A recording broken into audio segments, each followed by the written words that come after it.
Welcome to This Explainer. Today, we're diving straight into the cinematic phenomenon of a man who, honestly, needs no introduction. We're going to explore exactly how his terrifying mythos was built. We're talking, of course, about John Wick. Born Jardini Jovanovic, an orphan raised by the Ruska Roma crime syndicate, he evolved into literally the most universally feared hitman in modern storytelling. But how exactly does a franchise build a character whose mere name strikes absolute terror into the hearts of untouchable crime lords?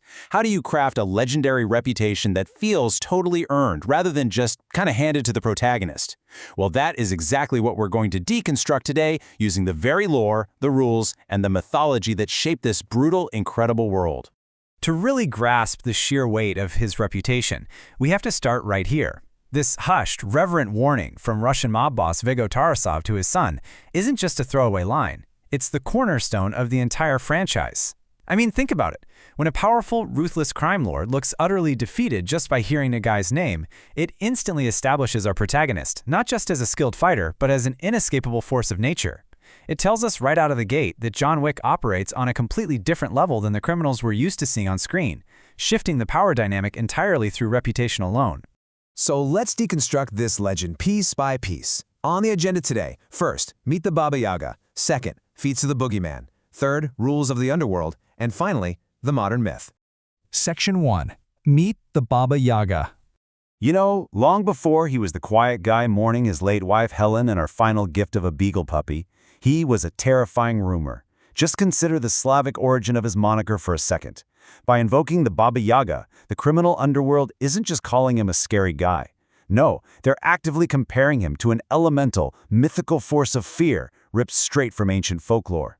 Translating it to the boogeyman kind of simplifies it for a global audience, but the core truth remains exactly the same.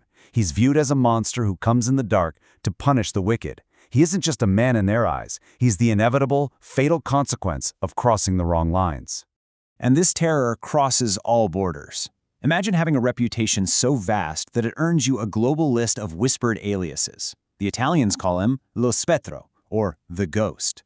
Others refer to him as the Devil, or Death's very emissary.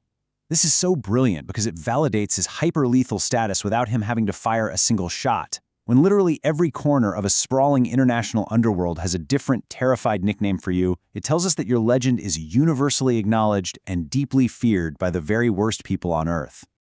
Section 2. Feats of the boogeyman. But, as we all know, a legend absolutely cannot survive on rumors alone, right? Words are just words until they're backed up by action. So let's look at the kinetic, undeniable proof of his lethal reputation. 10 years ago, he completed an impossible task for Viggo Tarasov, basically wiping out all rival syndicates in New York just to earn the right to retire and marry Helen. Then, he successfully maintains a 5-year, quiet, peaceful retirement. But the moment his puppy is killed and his car is stolen, he snaps right back into an unstoppable rampage.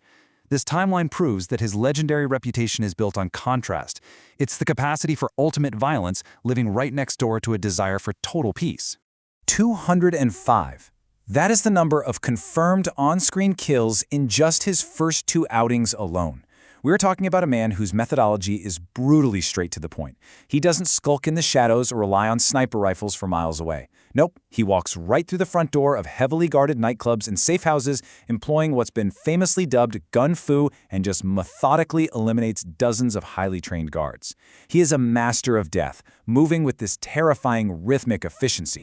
But it isn't just about firearms. His resourcefulness is completely unmatched, leaning hard into his reputation as an infallible angel of death who can turn literally anything into a lethal weapon. A literal number 2 pencil? This story is so legendary in the underworld, serving as a constant, absurd reminder that disarming John Wick does absolutely nothing to make him less dangerous. It reinforces his ultimate status as a man of focus, commitment, and sheer will. All of this unprecedented lethality culminates in a staggering $40 million bounty placed on his head by the High Table later in his journey. You don't put a price tag like that on a man unless you believe he is fully capable of dismantling your entire empire. It perfectly quantifies his threat level to the global assassin community, essentially turning his reputation into hard economics. The higher the price, the greater the legend. Section 3. Rules of the underworld. To really make his legend feel grounded, We have to remember John Wick doesn't operate in a vacuum. He navigates a highly structured, almost feudal assassin sandbox with its own incredibly strict laws. The Continental acts as the ultimate safe haven in this chaotic world. It provides tailored tactical suits, weapons sommeliers, and medical care, all under one absolute rule: no blood on the grounds. This structured civilization actually makes John's legend stand out even more. It shows that he isn't just a chaotic killer, he's a professional who deeply respects the rules. That is, until the deeply unjust nature of his vengeance forces him to totally shatter them. The currency here is just a brilliant piece of world building. A single gold coin could buy a top-shelf bourbon at the bar, or it could dispose of a heavily armed corpse. It's not about monetary value, it's about the social contract. It ensures a perfectly even playing field for all assassins and emphasizes that in this secret world, respect, favors, and blood oaths are the true economy. Understanding this economy is absolutely vital to understanding why John Wick is so revered in the first place. And when you break those sacred rules, you get excommunicado. For a normal hitman, losing access to all Continental services and having a global bounty activated is the absolute end of the line. Game over. But for our protagonist, it merely sets the stage for a spectacular, worldwide challenge of survival. What is an immediate death sentence for literally everyone else is kind of just another Tuesday for the boogeyman. Section 4. The Modern Myth. So this brings us to a stark moral contrast. By treating this sprawling hitman universe through a world builder's lens, we can finally elevate John Wick from a simple action hero to a figure of classical mythology. Think about it. Why do we as an audience forgive his brutal, unending violence? It's because he is framed as a righteous, honorable mourner who was forced back into a deeply unjust world against his will. He didn't want this fight.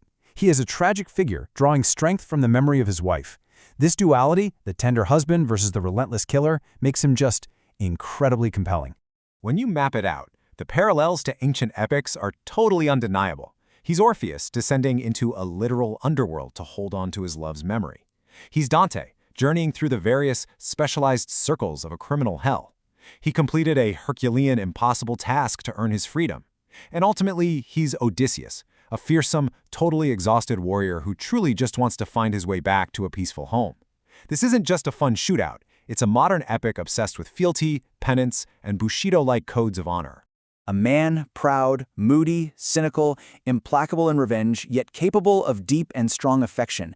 That quote perfectly describes the classic Byronic hero, written by historian Thomas Macaulay. But it could so easily have been written exactly about John Wick. He's a sympathetic villain, wandering a secret feudal system. As one piece of the lore beautifully frames it, he's constantly struggling with the two wolves warring inside of his soul. One good, one evil. And the one that wins is the one he chooses to feed. Every single choice he makes is a reflection of that deep internal struggle. Ultimately, this profound question posed by his ally, Continental manager Winston, leaves us contemplating the tragic duality of his reputation. It's a fascinating look at how a modern, cinematic legend is built, layer by layer, myth by myth. Thanks for joining me on this explainer. I'm going to leave you with this final thought. If a man spends his entire life mastering the art of death, does he ever truly deserve a peaceful life? Or is the boogeyman the only truth he has left?